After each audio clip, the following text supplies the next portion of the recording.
So, at its very core, an ischemic stroke is a brain attack. And that's not just some catchy phrase. You can think of it like a major supply line crisis. A blood vessel in the brain gets blocked, and the brain tissue it's supposed to be feeding starts to starve.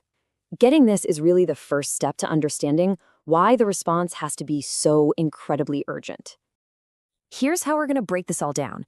We'll start with the attack itself, then look at the three main types of blockages. From there, we'll jump into the race that happens in the emergency room, the treatments they use to get those supply lines open, and finally, how to prevent these crises in the first place. All right, let's start with the crisis itself. When a stroke happens, it's not a slow burn. An unforgiving clock starts ticking immediately. You'll hear this phrase a lot in stroke care, and for good reason. Time is tissue. It's not just a saying, it's the brutal reality. For every single moment that goes by, more brain cells are at risk of permanent, irreversible damage. It's just a stark reminder that the brain absolutely demands a constant flow of oxygen, and any interruption has immediate, devastating consequences. So, what's actually causing these blockages? Well, it turns out they're not all created equal. Emergency teams are usually looking for one of three main culprits. Generally, strokes fall into three big buckets. The least common is what's called global hypoperfusion. Think of that as a system-wide pressure drop, like what might happen during a cardiac arrest. More common is the thrombotic stroke, which is a local clot. But as you can see, the big one, the most frequent cause by a long shot, is embolic. That's a traveling clot that gets stuck in the brain. First up, the thrombotic stroke. You can think of this one as a homegrown problem. Over time, these fatty deposits, or plaques, can build up inside the brain's arteries. If one of those plaques breaks open, the body rushes to form a clot to fix it. But that clot can get so big it causes a total traffic jam, blocking the entire vessel right there on the spot. Second, and as we saw, the more common one, is the embolic stroke. This is a traveling problem. A blood clot forms somewhere totally different in the body. A lot of times it's in the heart because of conditions like atrial fibrillation. A little piece of that clot breaks off, travels through the bloodstream, and eventually gets wedged in an artery in the brain that's too small for it to pass through. So the crucial difference here is the origin story, right? A thrombotic stroke is local. An embolic stroke is a traveler. And this distinction is why doctors don't just treat the stroke. They have to investigate the cause.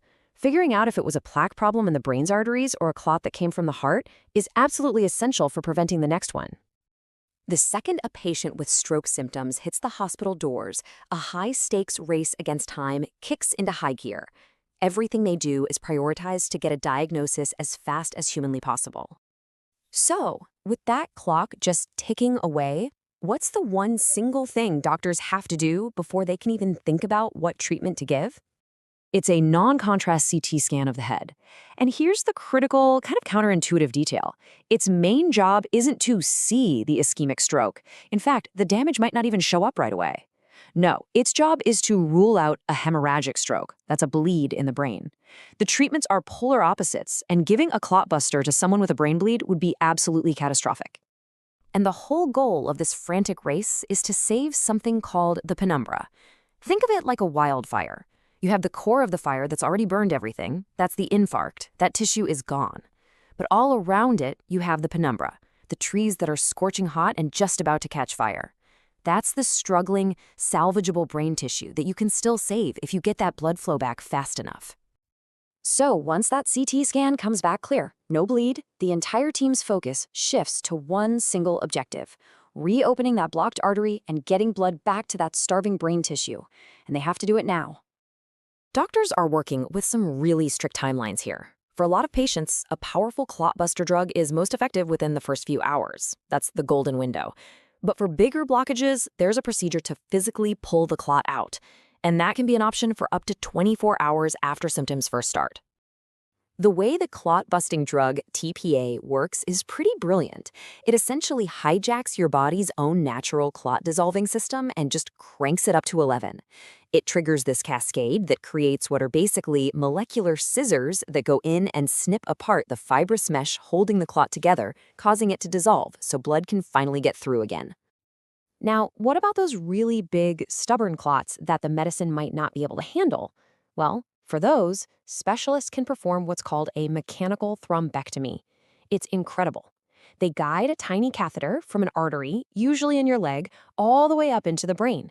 Then they use a little stent-like device to grab the clot, or a tiny suction tube to just pull it right out.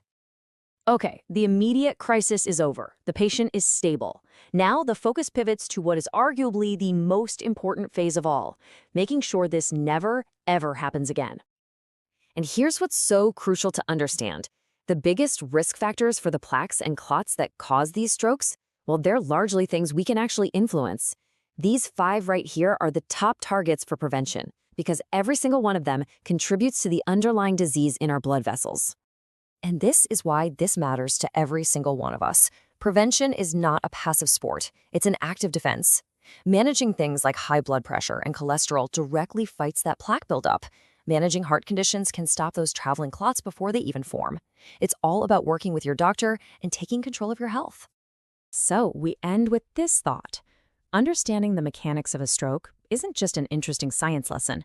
It's about recognizing the very direct line between our daily choices and our long-term brain health. It's about empowering ourselves to take preventative action, starting today, to protect our most vital asset,